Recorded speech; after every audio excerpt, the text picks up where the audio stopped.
Hi friends, அஸ்ஸலாமு அலைக்கும். இன்றைக்கி ஒரு வெண்டைக்காய் புளிக்குழம்பு எப்படி வைக்கிறதுன்னு பார்க்கலாம் வாங்க. அதுக்கு தேவையான இன்க்ரீடியன்ட்ஸ் 7 வெங்காயம், சின்ன வெங்காயம் கட் பண்ணி வச்சுருக்கேன். 2 பல் பூண்டு கட் பண்ணி வச்சுருக்கேன். அதுக்கப்புறம் வெண்டைக்காய், தக்காளி 2, தாளிக்கிறதுக்கு வெந்தயம், கடுகு ஒரு டீஸ்பூன் வச்சுருக்கேன்.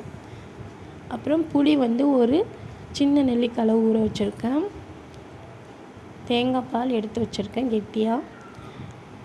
இப்போ பேன் அடுப்பில் வச்சுட்டு பேன் காஞ்சதும் ஆயில் சேர்த்துக்கோங்க. தேவையான அளவு சேர்த்துட்டு நம்ம எடுத்து வச்சுருக்க இன்க்ரீடியன்ஸ் எல்லாம் சேர்த்துக்கலாம். தாளிக்கிறதுக்கு சேர்த்துட்டு அதுக்கப்புறம் வெங்காயம், பூண்டு, கருவேப்பிலை எல்லாம் சேர்த்துக்கலாம். பச்சை மிளகாய் ஒன்று சேர்த்துக்கோங்க காரத்துக்கு. இதெல்லாம் சேர்த்து நல்லா கொஞ்சம் கலர் மாறுற வரைக்கும் வறுத்து எடுத்துக்கலாம். இதை வதக்கிட்டு தக்காளி சேர்த்துக்கோங்க. சேர்த்துட்டு ஒரு தடவை வதக்கிக்கலாம். அப்புறம் இதெல்லாம் வேகிறதுக்கு தேவையான அளவு உப்பு சேர்த்துக்கலாம். சேர்த்துட்டு நல்லா கிண்டி விட்டுருங்க. இப்போது வெண்டைக்காய் சேர்த்துடலாம். வெண்டைக்காயை நம்ம இப்போயே சேர்க்குறோன்னா அதோட வளவளப்பு கம்மியாகும்.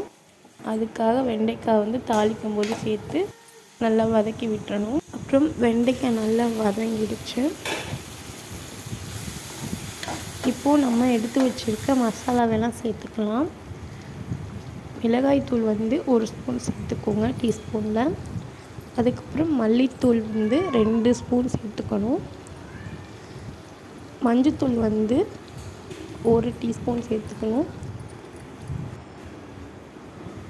இதெல்லாம் சேர்த்து ஒரு தடவை நல்லா கிளறி விட்டுக்கோங்க. இப்போது நம்ம எடுத்து வச்சுருக்க புளி தண்ணியை கரைச்சி அதில் சேர்த்துக்கலாம்.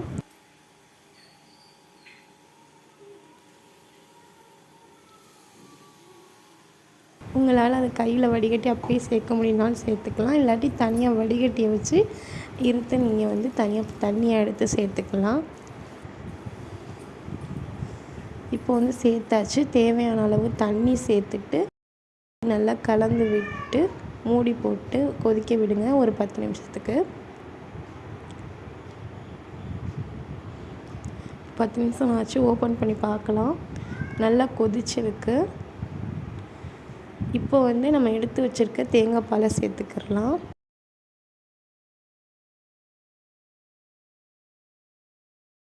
சேர்த்துட்டு ஒரு மிக்ஸ் கொடுத்துருங்க.